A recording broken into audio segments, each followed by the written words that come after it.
আওয়ামী লীগের রাজনীতি নিষিদ্ধ করা এখন দেশের মানুষের গণদাবি বলে মন্তব্য করেছেন জাতীয় নাগরিক পার্টি এনসিপির আহ্বায়ক নাহিদ ইসলাম। জাতীয় ঈদগাহ ঈদের নামাজ আদায়ের পর জুরাইন কবরস্থানে জুলাই অভ্যুত্থানের শহীদদের কবর জিয়ারত শেষে সাংবাদিকদের তিনি কথা বলেন। জাতি হিসেবে শহীদ পরিবারদের ন্যায় বিচার দিতে না পারলে তাদের সামনে আর দাঁড়ানো যাবে না বলেও মন্তব্য করেন জুলাই বিপ্লবের এই নেতা। এ সময় তিনি বলেন, সরকারের পক্ষ থেকে শহীদ পরিবারদের পাশে দাঁড়ানো ও সহযোগিতার যে কমতি রয়েছে সেটি আরও বাড়ানো উচিত।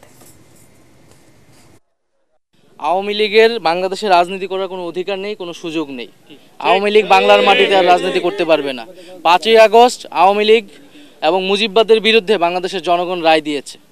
ফলে সেই রায় কোন প্রক্রিয়ায় কার্যকর হবে এখন সেটি হচ্ছে আলোচনার বিষয়। যেহেতু বিচার চলতেছে, আমরা বিচারের প্রতি আস্থাশীল।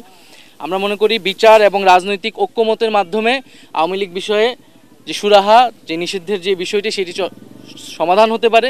কিন্তু আপাতকালীন হিসেবে আমরা বলছি যে আওয়ামী লীগের নিবন্ধনটি বাতিল করা উচিত।